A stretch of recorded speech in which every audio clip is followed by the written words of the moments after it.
You know, there's just nothing like March Madness. It's that one time of year when your perfectly crafted bracket can get absolutely shredded in a single afternoon. We all live for those Cinderella stories, right? But what about the near misses? Those heart-stopping moments when a total powerhouse gets pushed right to the edge.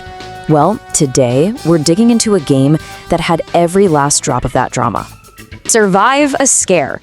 I mean, that phrase from the Associated Press just says it all, doesn't it? They absolutely nailed it. This wasn't some routine victory. No. This was a white-knuckle escape, a desperate fight to stay alive in the tournament that went right down to the final buzzer. All right, so let's set the stage for the second round thriller, because on paper, this thing looked like a total mismatch. You know, the kind of game you might just glance at the final score of later on. But as we all know, in March, what's on paper means absolutely nothing. And just look at this matchup. On one side, you've got the number 4 seed, the Arkansas Razorbacks, a team that's been through the fire of the brutal SEC, coming in with a solid 28-8 record. And on the other, the number 12 seed, the High Point Panthers. Now look, a 31-5 record is incredible, don't get me wrong, but they were the underdog, the team hoping to play Giant Slayer.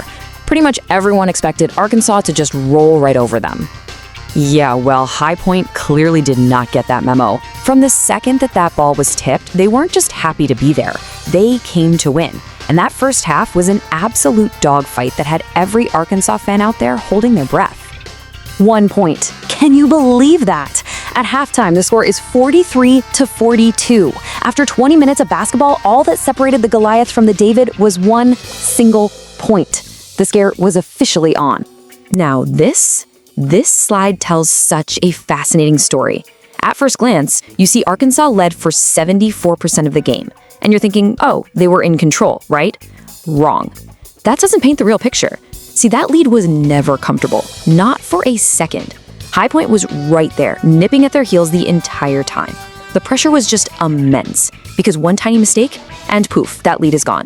So as the second half gets going and the game gets even tighter, it basically stopped being about teams.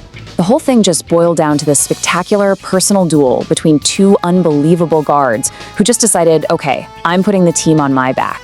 For the underdog Panthers, Rob Martin was just electric, an absolute monster. He was their engine, their heartbeat, everything. The guy poured in 30 points, just attacking and hitting these tough shots and absolutely refusing to let his team's dream die.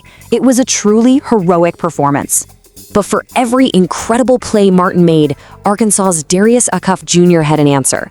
And his answer was a thunderous 36-point masterpiece. I mean, every single time High Point got close, every time it felt like they might finally take over, bam, Acuff hits a huge shot to keep them at arm's length. He was the only thing standing between Arkansas and a devastating upset. Okay, so let's look at the tail of the tape here, because it shows you just how wild this was. Their field goals made are identical. Both guys made exactly 11 shots, on almost the same number of attempts. So what was the difference? Well, Acuff did a little bit of everything else. He was aggressive, got to the free throw line 13 times, and he was setting up his teammates with 6 assists. It wasn't just about scoring for him. He was carrying the entire offense. So with the two stars basically canceling each other out in this epic duel, where did one team finally get an edge? Well, it all came down to a totally different strategy. A high-stakes gamble from beyond the three-point arc. Let's break down the numbers. High Point absolutely lived by the three. Look at this. They launched a staggering 38 three-pointers. It's the classic underdog strategy, right? You go for the home run, you hunt for that knockout punch from deep, and hope you catch fire.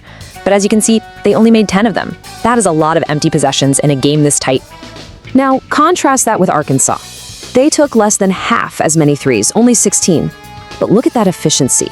They trained 9 of them. They weren't just chucking up prayers. They were taking smart, quality shots. And man, did it pay off. So here's the bottom line. High Point's live by the three strategy, well, it turned into a die by the three reality. That 26% shooting is ultimately what cost them. Meanwhile, Arkansas's ridiculously efficient 56% is what saved them. It's the perfect example of quality over quantity. So in the end, you put Acuff's heroics together with that deadly efficient shooting, and the favorite did just enough. They didn't break the underdog spirit, they simply outlasted them in a game that was honestly way too close for comfort. And there it is, the final, 94-88, a 6-point win. You know, it looks kind of respectable on the scoreboard, but we know the truth, don't we? This was a nail-biter, down to the wire. A game that could have so easily gone the other way. Arkansas survived, and in March, that is all that matters. So what's the big takeaway here? First, a superstar performance from somebody like Darius Acuff Jr. can be just enough to pull your team through the fire. Second, living and dying by the three ball is a dangerous, dangerous game, and High Point learned that the hard way. But most importantly, the final score never, ever tells the whole story. This was a thriller, and a perfect reminder that in this tournament, you can never take a single win for granted. Which leaves us with this one last fascinating question to chew on. When a big favorite gets pushed to the absolute brink like this, what does it really mean? Was this Arkansas showing the grit and the heart of a champion, proving they could win a slugfest? Or was this a massive red flag? A warning sign that this team has some serious weaknesses that a better opponent down the line is going to be able to exploit. That's the beauty of March Madness, isn't it? We'll just have to keep watching to find out.